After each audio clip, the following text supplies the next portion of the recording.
sell it now, there's a good chance you can't sell it later either. Yeah, and that's the strategy you used to make your first million, and now you're using it to make tens of millions every single year consistently. I never buy anything and sell it. I always sell it first. JT Fox came to the U.S. from Canada with nothing. After falling into a 3-week depression, he realized that success was up to him.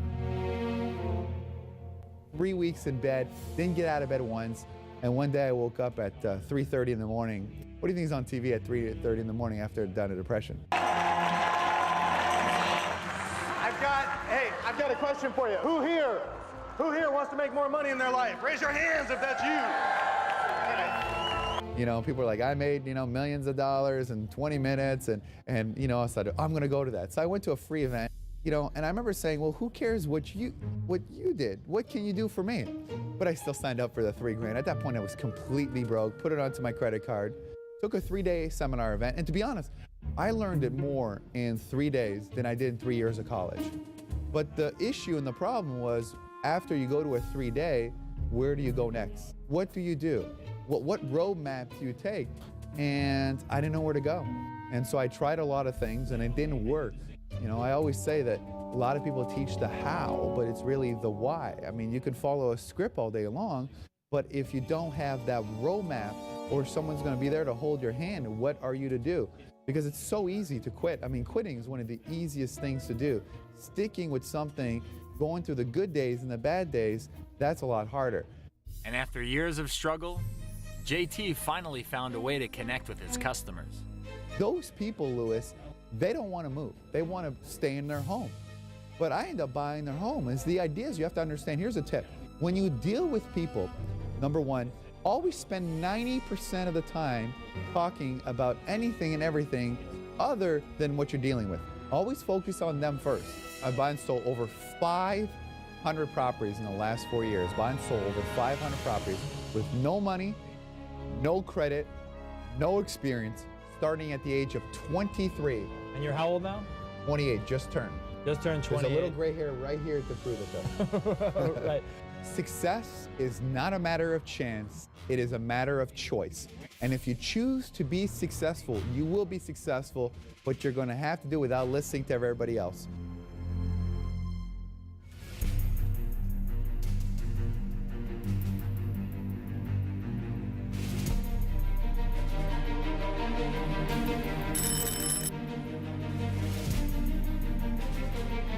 I started off as a magician and as a prestidigitator, card and coin tricks and illusions, floating women and sawing people in half and such. And I realized during my young years that reality is created by validation. You give people enough validation and they see a new reality. Since perception is everything, and everything ultimately is trance, what happens is when you change your perception of things, you start changing the things you'll take action on. So first thing is you got to control your mind. Without that, no amount of tools, no amount of skill sets, no amount of instruction on how to do something will work, because unless you've got your mind tight, unless your programs are appropriate, you just won't follow through. And then step 3, obviously, is once we have mastered our own mind, once we have the proper tools, which the best way to get those tools is to find a mentor, find somebody who has done it, find a society of people who have come together with like mind. The third step is the hardest step. It's the one thing that nobody can teach. No instructor, no guru, no mentor, no organization can teach the ultimate thing that's necessary to create what you want, and that's the ability, just like you're doing right now with this program, to take action in the present moment. To take action on a consistent basis, even when it seems like it's not going anywhere, or even if we do our best job, what if nobody loves it? Or what if I go out and I write a book and nobody buys it? What if I do a TV show and nobody watches? What if I tell her I love her and she doesn't reciprocate? All those things are squelched by just taking an action and seeing what the result is. It may be that your first few fortunes don't turn out. I've lost way more money than most people in life will ever lose because I've played a way bigger game. I've gambled at higher stakes. And my belief is no risk, no goodies.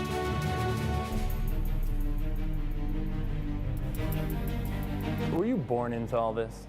Actually, no, I was born on a farm in Michigan that had no running water. We had no electricity. We had no phone. We were homeless twice.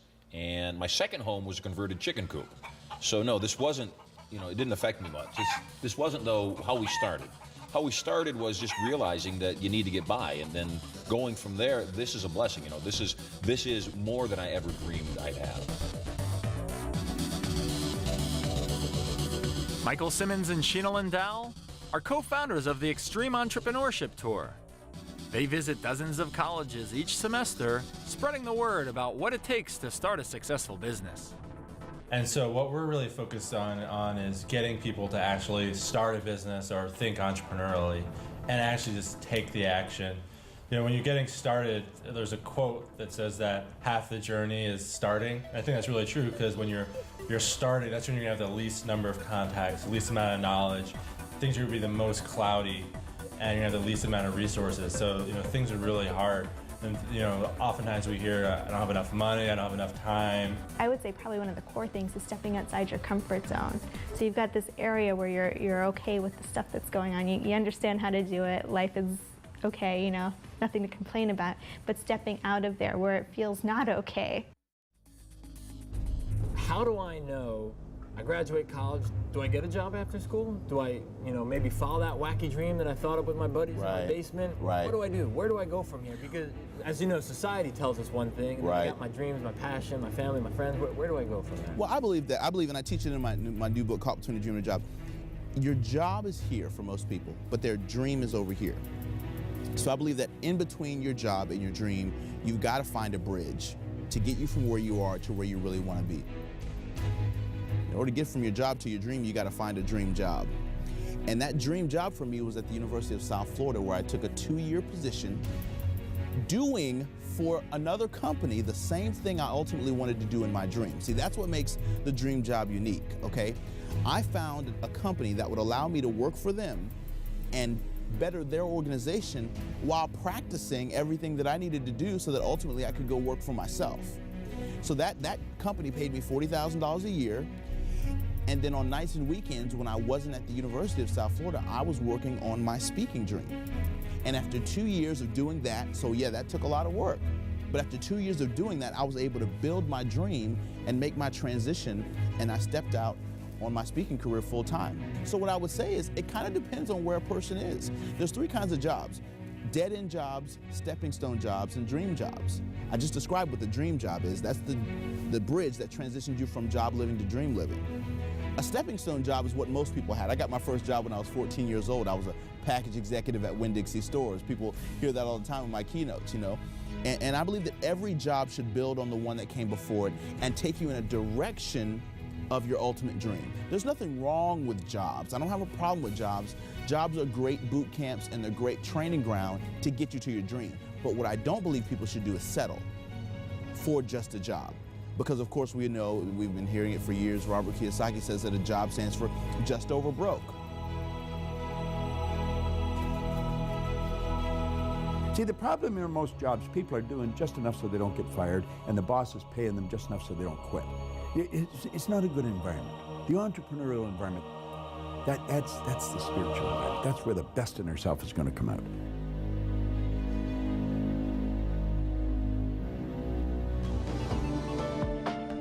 When I got out of school, I started to write a book for college kids. I just wanted to help kids land what I call their dream job.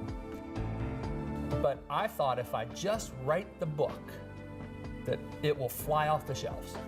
And what I learned quickly is, you know, you can have a book and you can have a garage full of books because nobody's coming and beating down your door, because if they don't know about it, how are they going to buy it? Sure. Or I can go directly to the marketplace and start speaking on college campuses and speaking to college kids and then get them to buy the book. So I'm going to ask you one question, Lewis. And how you answer this question, I'll tell you whether you're going to be out of business in 6 to 12 months.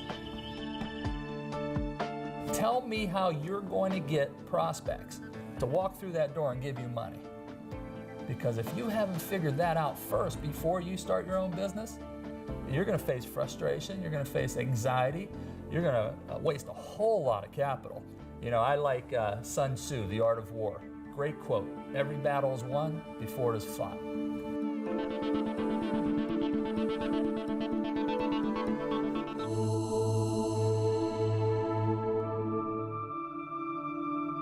Las Vegas, where people take risks every day hoping to beat the odds and strike it rich. In my journey, I learned that young entrepreneurs take risks every day and aren't afraid to fail. So nobody really remembers all the times that you, if we could say, failed. What people remember the time, wow, this guy's sharp. Yeah, everybody always wants to read the success story. Nobody talks about, man, the emails that came across, you know, the guys tell you there's no way a kid can run this company, you know, there's no way he can do X, X, and X, and X, and all the no's, and you can't, because it took a lot of time. We had a number of venture capitalists turn us down. We got denied more times than we actually applied. I don't know how that happened. People just sending us denial letters, denied. But, you know, we kept going at it. We were so persistent because we really believed this was gonna happen and we had to make it happen. And we were patient, persistent, and we were passionate. Am I the brightest guy? No. Am I college educated? No. But how many people that are watching this video have a college degree, you know, went to some great school, probably went on scholarship, you know, have probably more money than I started with. They're probably wearing more than $250 in shoes and clothes and belts, you know, right now. But I didn't let any of those lacks, you know, actually stop me. I was just determined to get it, and I believed that it was actually going to happen.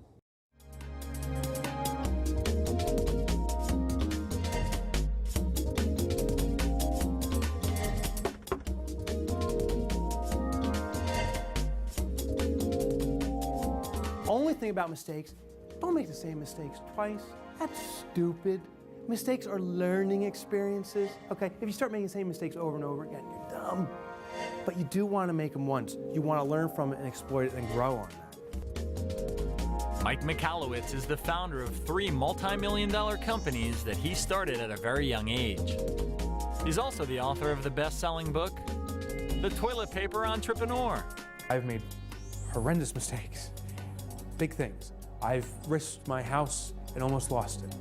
I've done things that would destroy most businesses, but then I recognized it, I've thought about it, I fixed it, which is a great learning experience, and then I assure they never happen again. Who would want 50 bucks? Okay, pretty much everyone, right? All right, so who wants it? Okay, who wants it? You want it? Okay. Now let's think about it for a second, okay?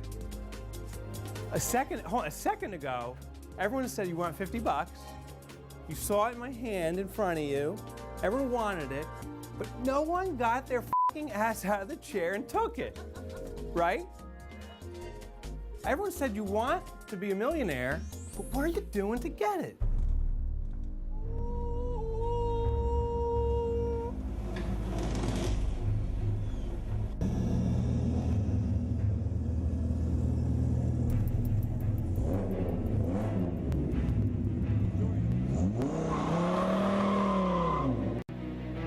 This is the story that defines it all for entrepreneurialism. Henry Ford, whether you think you can or think you can't, you're right. So if you think you can, if you think you can't, you are right.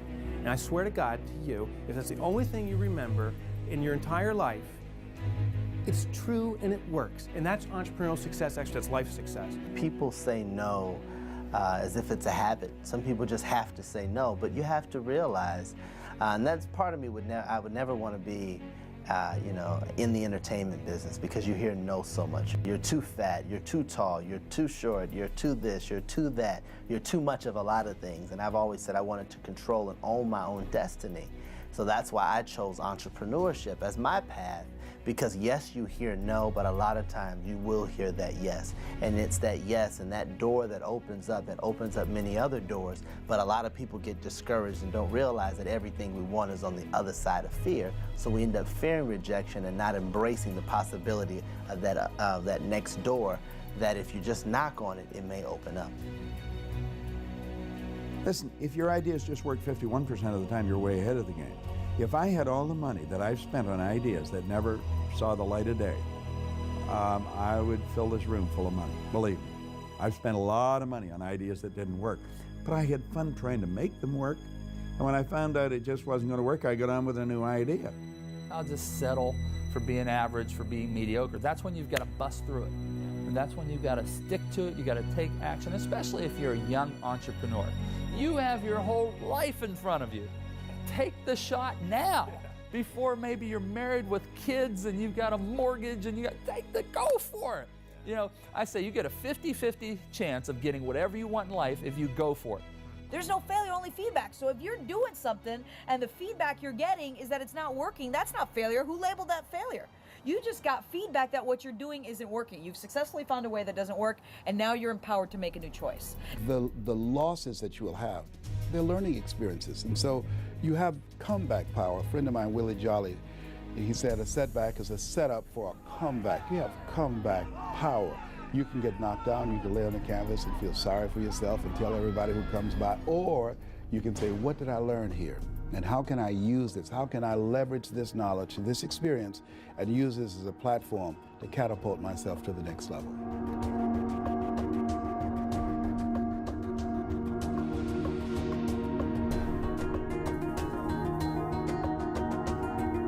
We are here at the beautiful Temple House, the largest house in South Beach, Florida, and we're here with the owner, serial entrepreneur, Mr. Dan Davidson.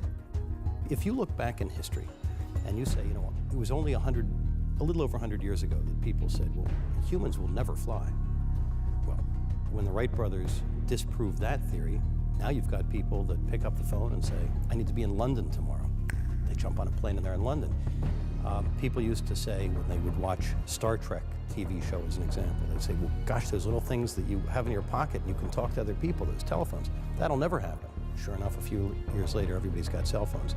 And now cell phones that have video and images and allow us to communicate in ways that we never thought possible. So what entrepreneurs have to realize is that life is constantly evolving and opportunities always exist. And if you stick with the status quo and you say, this is as good as things are ever going to get, you'll never advance. So the entrepreneurs that I've seen that are quite successful embrace the fact that where we are today is never as good as where we can be tomorrow. And they always find a way to take everything and make it better. And it's an innate characteristic.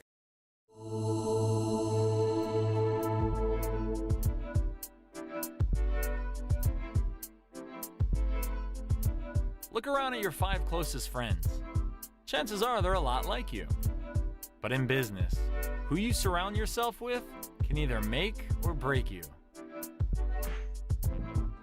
An entrepreneur is a person who says, I already have done it before they think of, yes, I can. You see, partners make wealth together. All those buildings you see here started as a result of partnerships. It wasn't one guy coming up and say, hey, I got a deal and you'll make X amount. It's about building long-term relationships. And when you build that relationship, it's a lot easier to bring a deal and say, you know what, as a matter of the partnership, we'll do it together. And that was the key. If you're gonna soar like an eagle, you cannot hang out with turkeys. And here's what that means. You got to make a decision. The cool thing about eagles is that eagles fly alone or they fly with other eagles, period. And I believe that all of us have to make that decision at some point. You know what? I'm an eagle. I might have some chicken surroundings right now, but I was born to soar.